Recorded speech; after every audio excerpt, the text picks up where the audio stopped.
All right, I want to go over just a couple things with the environment scenes and a couple tools just that may help you out. Was that? What happened to the gloves? There was a fight. There was a fight and someone got kicked out.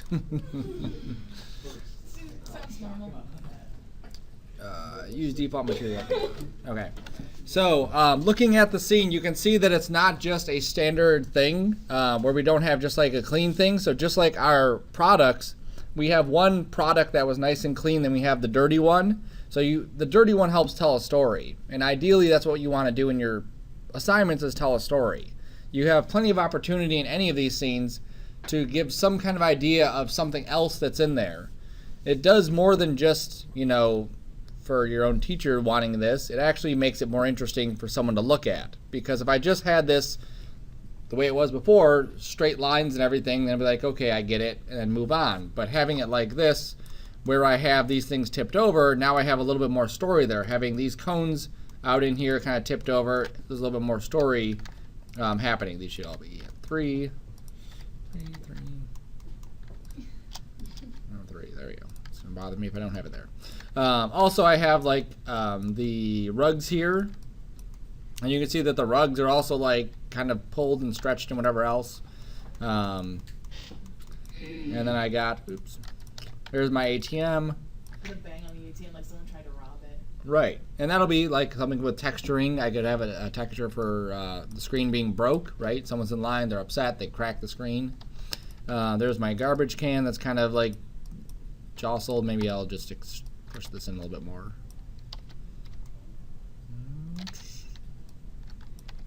Someone kicked it.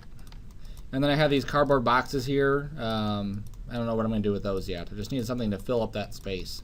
I'd have like the top one like ripped open because if they're just throwing away garbage, then they're not going to be like all pretty and perfect. Right. Unless they're crates. Right. And there's lots of that's where it really gets fun because you have a lot of place to play when you do that kind of stuff where it doesn't have to be super exact. Like my building here, my wall, that has to be pretty structurally sound. If I don't model this correctly and I'm just kind of like half-assing it and these things are just, you know, like, that's a little bit too drastic. There we go. Like this and like that. You know, it's not really going to look as nicely as it does when I take the time to actually make it look like that, okay? So certain areas of your scene have to be pretty much pristine as far as the geometry goes. Your lines need to be straight. You need to have nice bevels on there. You may need to work and rework a surface to get that to look correctly. Like I reworked this corner several times to get that to lay the way I wanted it to lay and to line up the way I wanted it to line up. Because I wanted to have these little indents here just to at least add some detail to my scene. Okay, before, if you remember, it was just that flat wall. That's all it was. So I needed something to break it up. So I added those little extrusions in there and pulled these little edges out. And then I beveled everything so it gives it a nice edge to it. Even like these things here, you can see how if I zoom in really close, there's even bevels on these things. So that when I hit 3, I get a nice little round piece here as opposed to that's kind of blocky. That's nice and round. Okay. Same thing here. Oops, that's actually sticking through the ground. I have to fix that. Let me just hit this. And no one's going to notice if I just did that. You didn't notice. There we go. Alright, so even like this little buckle right here, there's a little bevel right on this one side because I wanted to make it at least appear that there's something else there, that somewhere it latches. I could have also put a little extrusion on this side.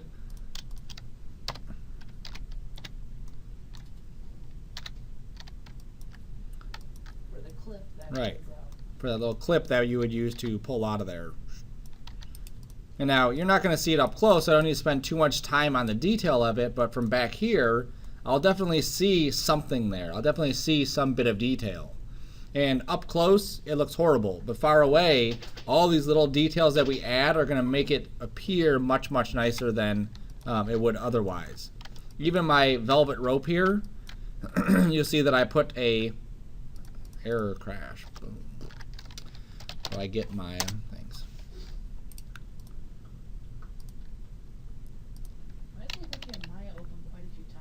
because the one's crashing, so I'm just opening a new one. I didn't even wait for it to stop to actually crash all the way. I just opened a new one. Right, that's why it's crashing. Work that, this, that. Maybe you should save it as a copy just in case. I have it on my other computer. There we go. Okay. So all of these pieces here, I've added super fine detail to it because I want to make sure that that it looks nice from pretty much any angle. Okay, any way that I'm looking at this, any shot that I'm going to do, it's going to look decent. Now again, I'm not going to be up close to these, so that's fine. But I maybe I'll have a shot from down here. Like one of my angles might be something like this, where I'm showing my club from down here, right? So I want to make sure that I have plenty of detail down here. Also, I may have something from up here or over there or wherever. So you want to make sure your stuff looks nice throughout. Even this bench over here, I took a cube, I stretched it out, I laid out the UVs for it, and then I distorted it. Added bevel and distorted it. Okay, and then each one of these is a distortion of the previous one. So I didn't just duplicate it and go like this, this, this, this, because that's repetitive. This is the same thing all 4 times. So you have to change the shapes of these. Now, these 3 and these 3 are actually the same. I did just rotate those up so that they are the same board, so you really wouldn't notice that. And then even this here, these little legs are actually just the leg pieces back here that are holding this up. Okay. Now some of these you don't see that, right? I see some sort of indication of it through here, through the slats, but I don't think I'll ever be to the point where I need to see that these are intersecting. Okay, so that's just something that I'm keeping in mind. Also, I made this. There's my sign. Did you use Boolean? I did not. I modeled it correctly. And then I have my sign right there. Okay. So what I want to do is just go over a couple things. Now, all the stuff that's here, I did a speed modeling video on my Canvas. So if you go to Canvas and you look at the speed modeling, it's basically me just working for an hour and a half, but I sped it up so it's only like a half hour or so. Okay, so you can just watch me model stuff, lay out the UVs for it, and move on to the next piece. This piece here is actually one of the hardest pieces to lay out the UVs for because of all the different shapes and directions that it was doing. Now before I duplicated anything, I set it up. So before I duplicated any of these, I made sure that the UVs were set up on it. It does no good to model all the stuff and duplicate it and set it up, and then have to go back and lay out UVs and duplicate and whatever else. Did you set up the UVs before you skewed them at all? Yes. The easiest way to do it is right when they're square. So when these things were perfectly square, just laying like this, it's much easier to lay out the UVs than if they were like twisted and turned and whatever else. Okay. So even if I had an item that was like this in the real world, I would always flatten it out and straighten it so that it looked decent so I could lay out the UVs and project my stuff correctly. And none of these are like crazy UV layout things. Besides, you know, that little bracket there, everything else was pretty much just basic stuff. So a lot of these I did automatic mapping to. So if I look at my UVs for this, and turn my image off, and turn on my wireframe. Oops, not my wireframe. Turn off this. There we go.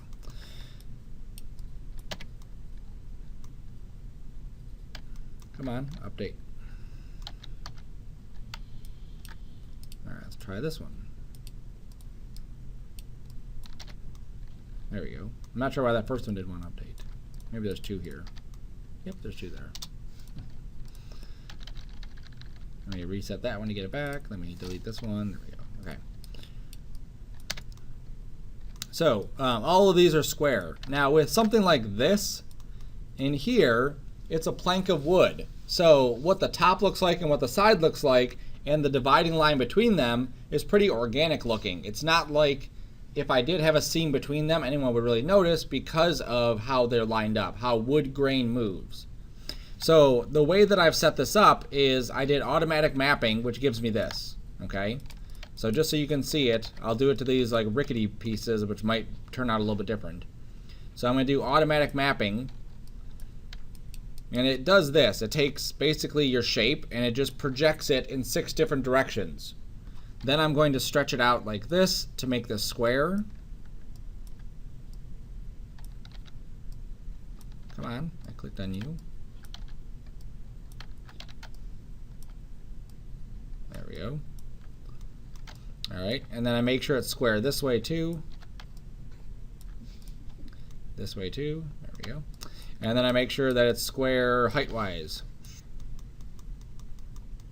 Okay, and as long as they're square pretty much in all 3 directions, what I'll get over here is a pretty decent layout of UVs. Okay? Because this is already a square object, it's projecting it in all 6 directions, so there's no real guesswork. It's just, there it is. And then of course I want to look at the UVs and make sure. So I always go through my shell and scale it up. Okay, and if I get an area that's looking kind of weird, like this board right here, I can go through and find out which board that is. If you right click shell here, you can actually go into this view and click on that to see where it's at. There it is. Okay, so this is this shell piece right here. He's obviously not lined up correctly. So maybe I'll just go to edges, find out where his edges are supposed to be. There they are. This edge right there should probably be merged, and then I would merge it. Okay. Now with this, it's because I have the distortion, it's actually acting a bit funny. That's why I said before you do the distortion, lay out the UVs. Would you want to do it before the bevels too? No, I want to do it after the bevels, so the bevels are included in there. Otherwise, it'll smooth the bevels, and I don't want that.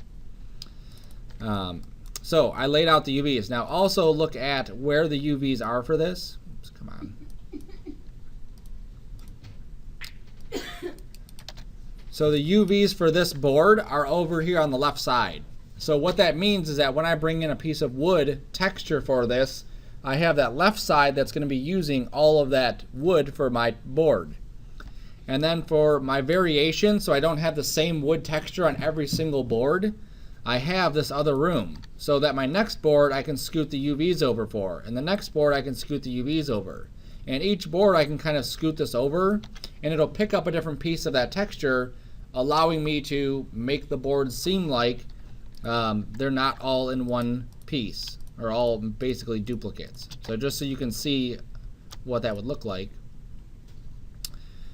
V-Ray material. Oops, you're over here. There you go. And I'll go to my color. I'll go to File, Folder, and I should have some wood textures inside of my, not that folder.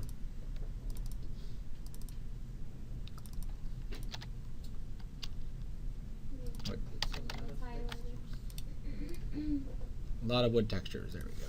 That's what's nice about saving your stuff, is that you have lots of different areas to pick from. So obviously finding something appropriate, that's probably the most appropriate I have. I think this would be fine wood or parquet floor. There we go. Oops. There we go. Okay, so there's the wood. I'm going to go to the place 2D texture. I'm going to rotate it 90 degrees. All right, so that looks pretty horrible because they're all picking up the exact same spot of wood from the texture because they're all laid on top of each other in the UVs. But if I go to my UV editor and I grab the shell and I just scoot it over, and I scoot this over,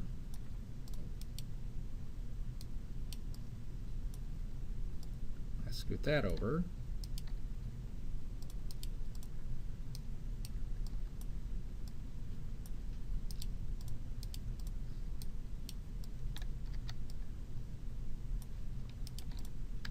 you'll see already just by doing that simple trick how much better that's going to look, having every single board have a different texture to it.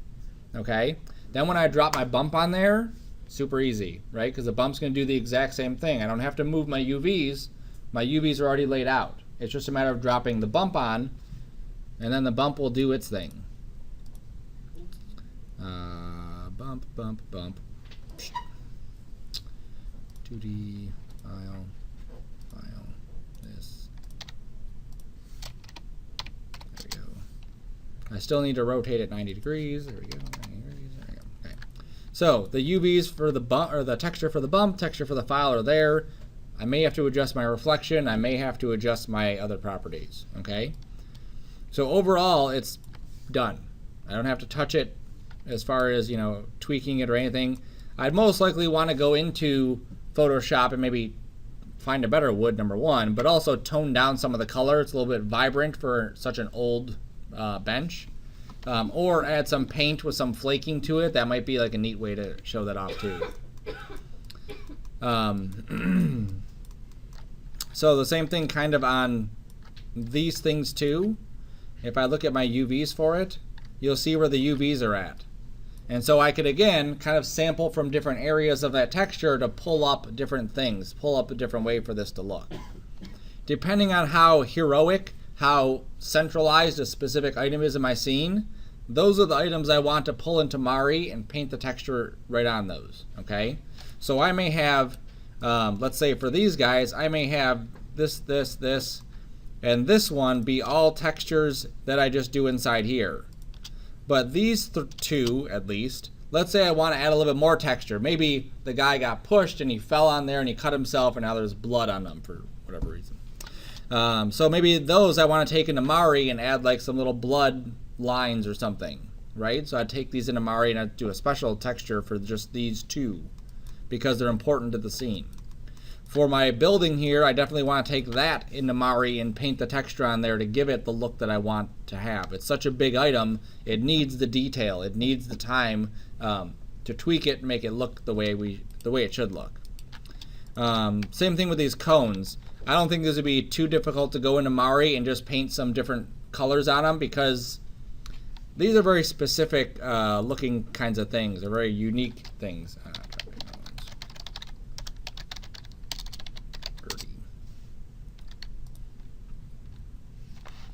So you'll see that if I had one cone, what was that other one? If I had one cone that had these smudges on it, and then I duplicated it and had smudges on all of them in the exact same spot, that would look kind of crappy.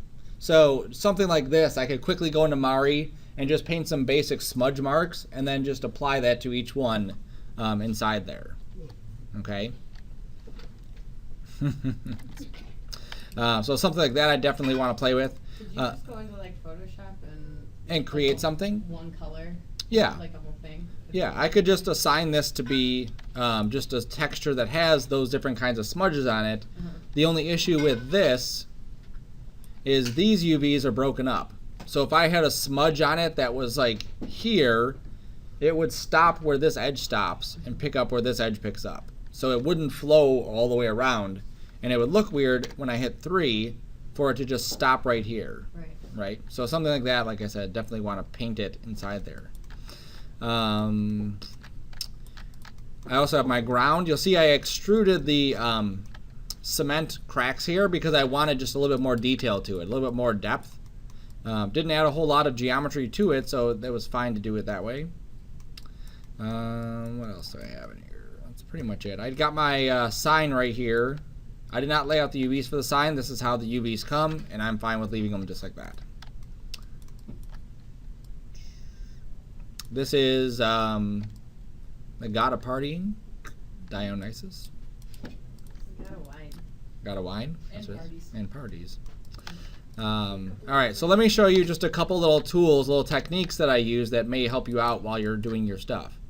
So for this sign, this is probably one of the most, difficult things that I modeled.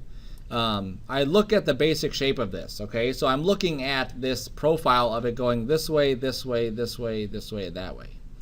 And so what I did was I created a cube.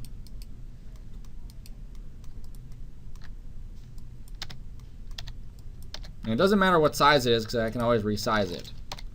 And I delete those pieces. That way I only have just these couple sides. And then I can grab these edges and I can extrude them and pull them out, right? So if you have anything that has some sort of thickness to it, like my rugs, which I'll show in a second too, if you have anything that has some sort of thickness, don't try to model it with the thickness. Model it as a flat plane and then extrude it out to get the rest of the detail. It makes your life a lot easier. So what I need to do is I need to create a hole, a circle right in the middle. And I could use booleans, but I'm not crazy. I'm not going to use booleans. So I'm going to use my insert edge loop. And I'm going to go boom right here and boom right there. And then I'm just going to set each of these weights to 0.5. And what that does is it centers that so that it stays right in the center of that this division. Then I can go to my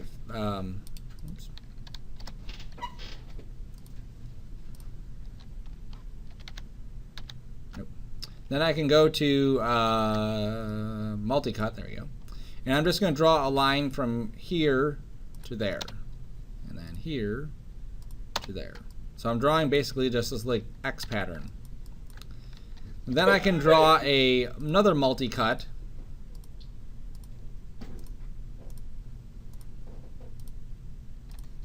That goes right here.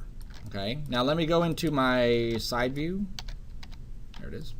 Into my side view, and I'm going to create a cylinder. And I'm going to rotate it. I'm going to scale it down. And I'm going to add just the right amount of divisions. So this has 8 divisions. 1, 2, 3, 4, 5, 6, 7, 8. So I made one with 8 divisions, and all I have to do is now move these points right to these corners.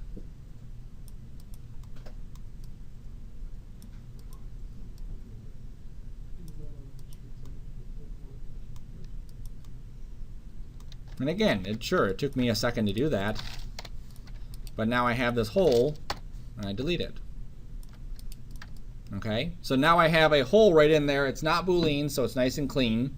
When I go to UV layout, it's not going to do anything freaky. If I need to hit 3 to smooth it, I can hit 3 to smooth it, and it doesn't freak out, which is awesome. And then I can duplicate this and scoot it up and line things up. Now, one of the tools that I always like to emphasize is your snapping tools. Okay, so in the first class we kind of introduced them a little bit, but they're super important, especially when we line things up. So holding down D allows us to move the pivot. Holding down V allows us to snap to point. So if I hold down D and V and I middle mouse button click and drag, I can snap this to any point that's on here. Okay, so I'm just snapping it right to this corner. So now when I duplicate and I bring it up, I want to snap it right to this corner. I just hold V and snap it. And it'll snap right to that corner. So now these two are perfectly in line with each other. Then I hold Shift, I tap D a bunch of times, and because the first one was accurate, the last one will be accurate. So you can see how huge this is. Doesn't matter, I just keep going. There we go, cool. And then I'm going to go to my outliner. I'm going to, there's my first item, here's my last one, nope. Yep, that's the, okay. So here's all the items here, so those are all the duplicates. Now I don't want to leave these as separate items, I want to combine them together. So I go to Mesh, and I go to Combine. So now they're all combined pieces. If I go to Vertex though, and I click on where they came together and I move, you'll see that they're actually combined but not joined. Okay? So now I'm going to go to my object mode again and say merge. Where are you at? What would happen if you merged but you didn't combine? It wouldn't let me. You have to combine, it has to be one object before you can merge. Okay? So now that I've merged, if I go to my vertices and click and move it, you'll see that it's all together. All right, so now I have this. I'll resize it so it's a bit closer to the size I need. You didn't want that to match as well? No.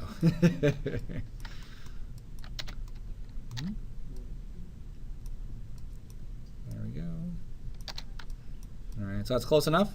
And then what I can do is I can go to, whoopsie, extrude, and then just extrude this out.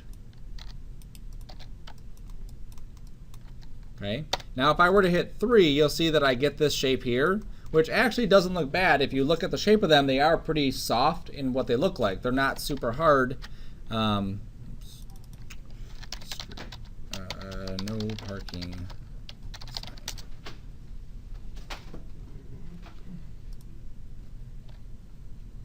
sign. It's hard to see, but yeah, it's a little bit softer than it's a little bit harder than this, but a little bit softer than what this is kind of showing. However, if I wanted to put a bevel on this, I can put a bevel on this no problem also. So what I'm going to do is I need to grab any edge. Oops. There it is. Any edge that's a hard edge, okay? Meaning that I don't want to put a bevel here. That doesn't make sense. If I put a bevel on the entire thing, which is rookie mistake number 1, when I hit 3, you can see that these are no longer round. They're like octagonal, right? Or hexagonal.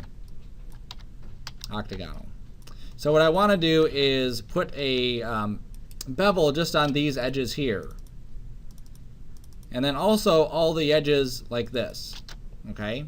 So the easy way to do that is I grab all the edges. And here's a neat little tool under Select, under Use Constraints. And I'm going to say I want you to select any angle that is from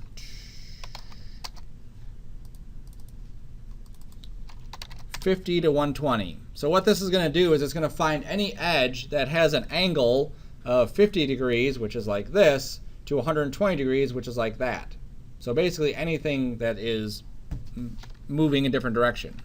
So I say do this for the current and next selection, activate the angle, and you'll see how it just automatically grabbed every edge that I needed. So it's much quicker than trying to go through and click every single edge.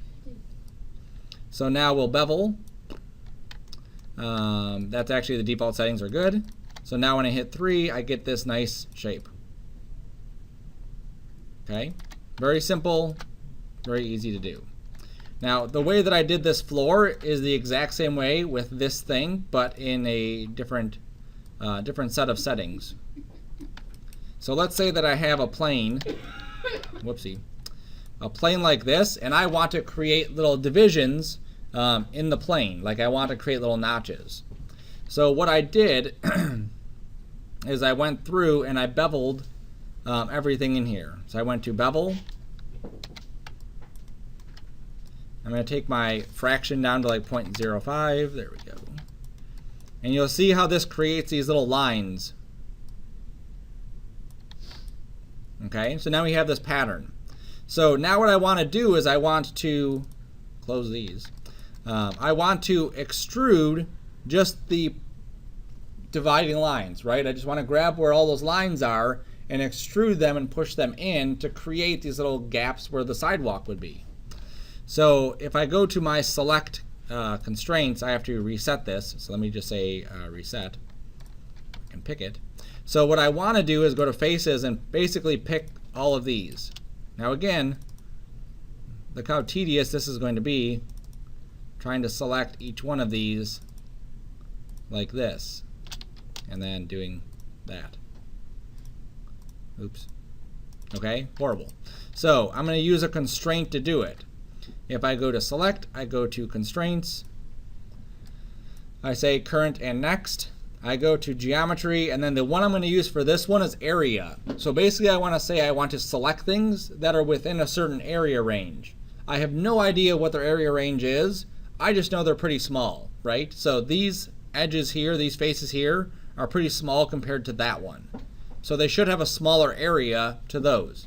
So just as a guess, I'm going to put in 10 as my max. So I hit activate, and you'll see what it selected, just those lines. So now I can extrude, and then I can push it down.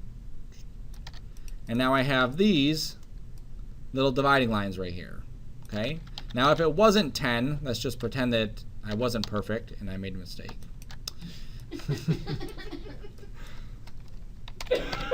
Let's say I put 60 in here and hit current, okay? So 60 obviously is too big. So then I say, okay, well 60 is too big. 50, 40, come on. 30, 20, there we go. So 20 got us there. No big deal, it selected them for us, right? We just keep tweaking the number until we get exactly what we want. We could even isolate just these smaller ones, or just the smaller ones if we lower it even further. If I say 2, or 1. There we go. So now I've isolated just the little dots. Okay. Now you could also use this to grab, let's say, the opposites. Let's say I did 10. I have to remarquee it. There we go. I could just uncheck this, close and reset, make sure I'm still on face, and I can hold shift and marquee it, and now it'll actually grab the opposite. So now it's deselected all these ones here and reselected all the other pieces. So then I could extrude that. Where's my mover? There he is. And I could pull it up a little bit. I could give this a little bit of offset. 0.1. There we go. And turn my wireframe off. Okay. So using these kinds of tools are extremely helpful because it just makes your life a lot easier, right? You just have to get in there and you have to play with what these things are doing. All right. So now here's the fun one. So this cloth that's here, you can see the shape of this. It actually feels like or looks like the cloth was at some point pushed, right? So it looks like someone stepped on it and pushed the cloth, and that's why it's kind of wrinkled up the way it is. So yeah, should have room to do this. Let me just delete my history on this thing. There we go. Cool. All right. So what I did is I created a polygon plane.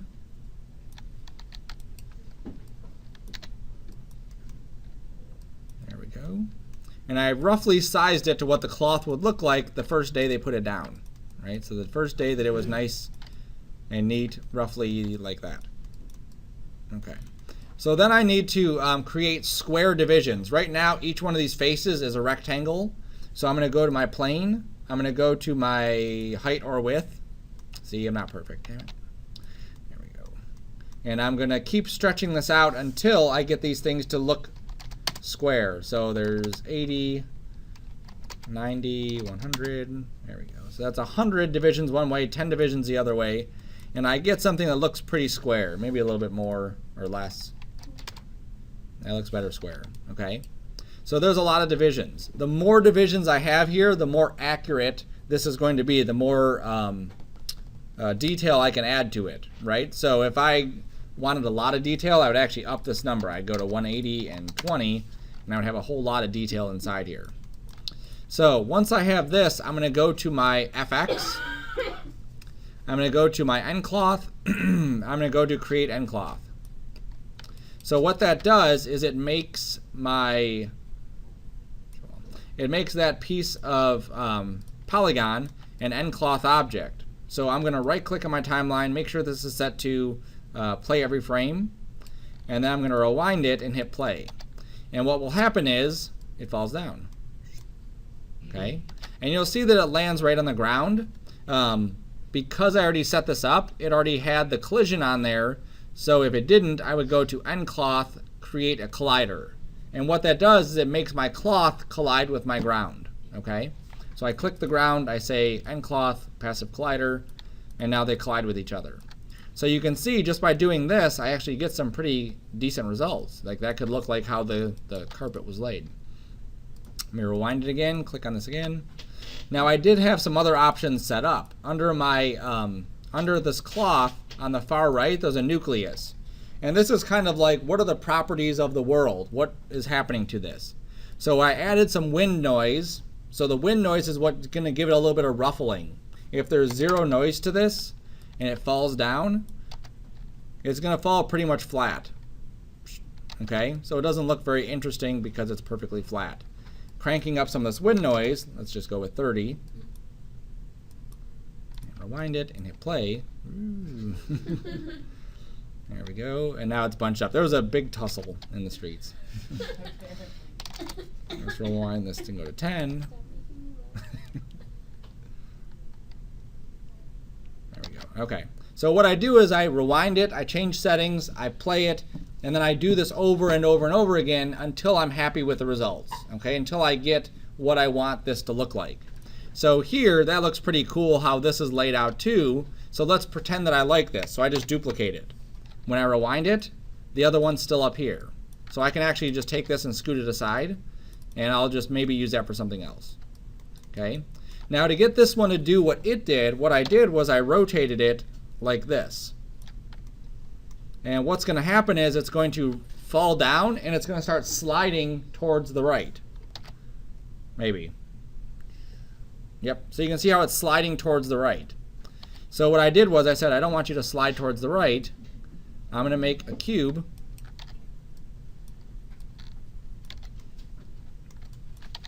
Right there. And I'm going to make the cube a colliding object.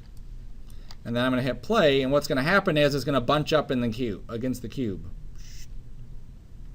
Okay, and again, I play it until I'm satisfied with where it's at. Oh, that's kind of neat. Fell off into the street. Oh, man. All right, I got to make this ground here. I got to make this a colliding object also. Unreference that. Like to stick a little better? No. What was that? Like stickier? I can make it stickier, yes.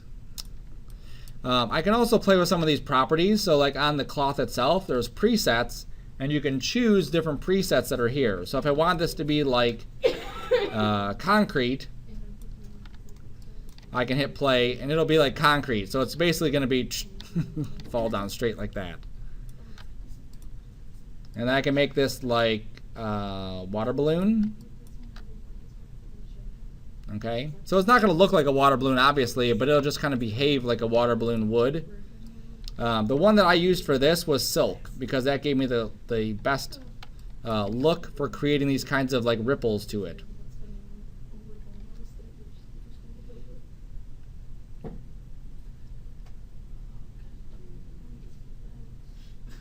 There we go.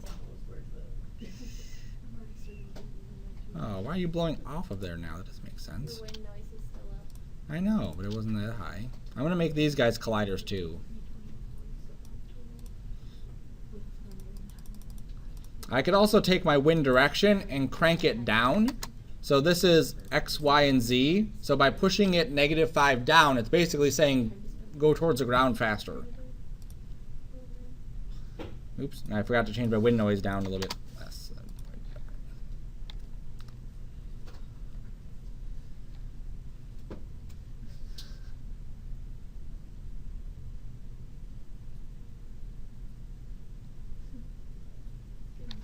It's getting there. Slowly.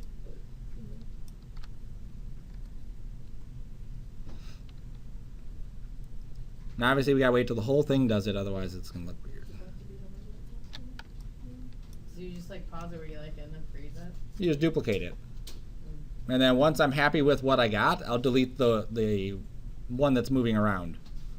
So I'm gonna wait until this gets like that. So that's kind of cool the way that is. I'm going to duplicate it. I'll even play it, and maybe I'll get a better one. You may have to increase your time. So if you only have like 4 frames, you're not going to have time to simulate it. So you just have to let it go. Add more frames to it. All right, there we go. All right, now it looks like this is kind of floating. I'm going to click on my ground, maybe. Click on my ground. There it is. Go to my collision thickness and lower this down. Sometimes it comes in with ridiculous numbers. And so I'm just lowering these numbers so that it collides a little bit closer to it.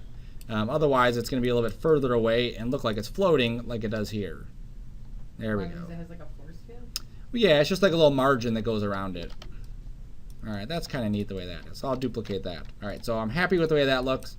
So I'm just going to delete this one. I don't need that one anymore. So now I have these two. This one I can maybe scoot down here, let's say. I can delete that box. So wait, the ones that you duplicated, now if you hit play, they don't move, right? Correct. I hit play, it's just back to normal. They're locked in. Okay, so it's a neat way to be able to just model something even, right? Then to give it thickness, because right now all of these are paper thin. So I just extrude it and just pull that up a little bit. That's all you have to do, see? But you never want to try to simulate you're going through this. What are you doing?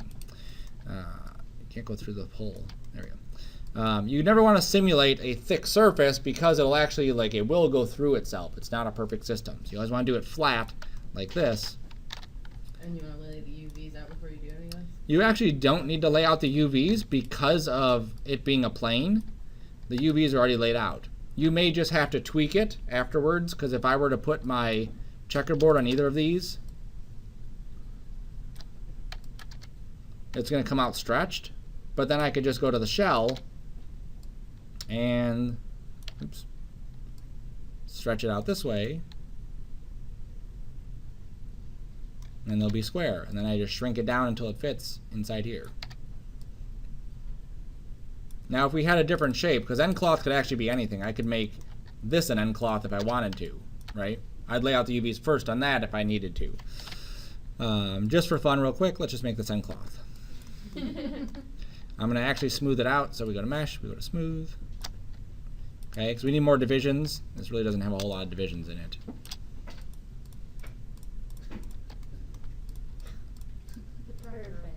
There we go. Okay. And then we'll go to Ncloth, make it Ncloth. We'll watch it fall. It's so oddly satisfying. Oh, that's so weird. Even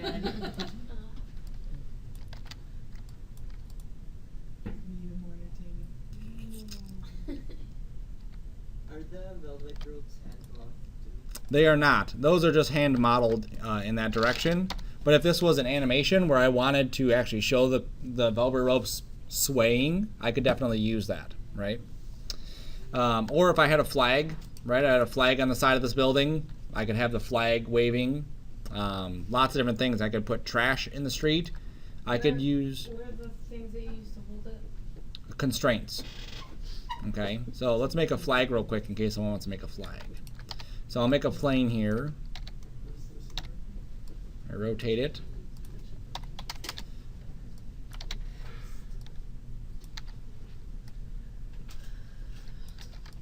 It's a huge flag. Still make these things square. We always make them square. There we go. The more divisions we have, the more detail we put in there. If this was left at the previous one, it would look very chunky as it waves. So I want to make sure I have a lot. Clicky, Ncloth, Ncloth. Rewind it. Okay, right now it's going to fall. There it goes. So I'm going to grab the vertices. Let's say I grab a few here and a few down here. And I go to End Constraint and I say Transform. So now, wireframe unshaded, there we go. Now I hit play and you'll see that it stays up. Those transform constraints hold the item right where it's at. Now obviously this looks kind of stupid because it's just falling down. That's where we kick up our wind. So this is going to go in the Z direction, so I'm going to say go like 30 in the Z direction. That's probably too much. Or not enough.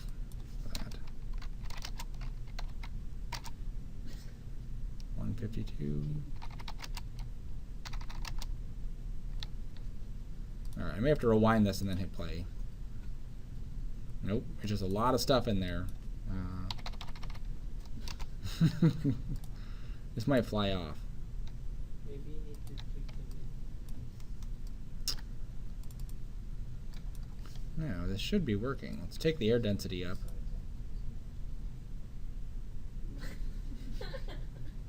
Oh, I think it's blowing the wrong direction.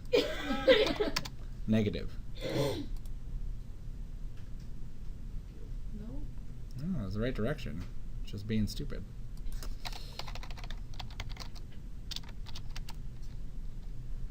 Is it taking into account the environment? It shouldn't. It should just be, this is the positive Z direction, is to the left. It should just be blowing that way. Let's take the air density off.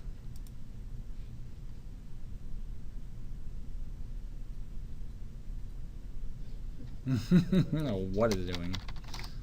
Oops. Would it be the speed? Nope, shouldn't be speed. Because this, oh, yep, sorry. Wind speed. Thank you. Rewind that again. Should be a combination of speed and density.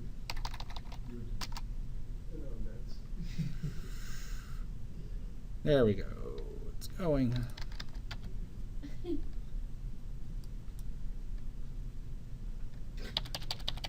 That was it. Now it's gone.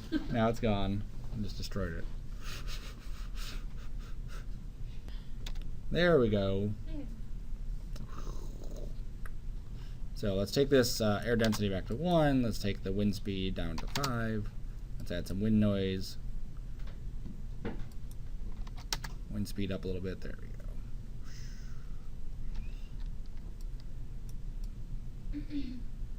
Alright, so there's our flag blowing in the wind. Pretty cool. So if you wanted to render an animation with it waving in the wind like that, you just don't duplicate it, you just leave it as it is? Just leave it as it is. Yep. And if you do any animations with Ncloth, you should go to Ncache and make a cache. Because right now, if I were to click and drag, you'll see how it's not updating at all because it has to calculate every single frame. So when I rewind this and hit play, it's calculating frame 1 to get to 2, to get to 3, to get to 50. So I would do a cache, which basically writes out the information. So right now what it's doing is it's saving all this information to my hard drive so that I can click around the timeline and it won't change. Now it's important when you do that stuff because if, let's say you rendered 50 frames and it crashed and you went to go back to render frame 51, your flag's not going to animate because it doesn't have the first 50 frames to figure out where it's supposed to be. So I'm just going to hit escape because that's plenty of frames. So now you can see I can click and drag and it updates that animation. And it's going to be the same every single time. Pretty cool. So, what if it wasn't? Alright. So this should get you like a good foundation for a lot of your stuff you're doing. If you want to add debris to your scene, you can use the same kind of stuff. Like you can grab a plane, make this Ncloth, and just wait for it to fall a certain way. And just duplicate it, and there it is. There's one. Yep. There's another one. Put it in your garbage can. Yep. There we go. Lots of different things we have there. Alright, so I'm going to save this monstrosity. It's really disheveled here. There's a lot of stuff going on. There's a hurricane coming through. There must be. Alright. So, continue working on your products, get those turned in, and then you can start working on your environments while it's rendering your stuff out. Cool?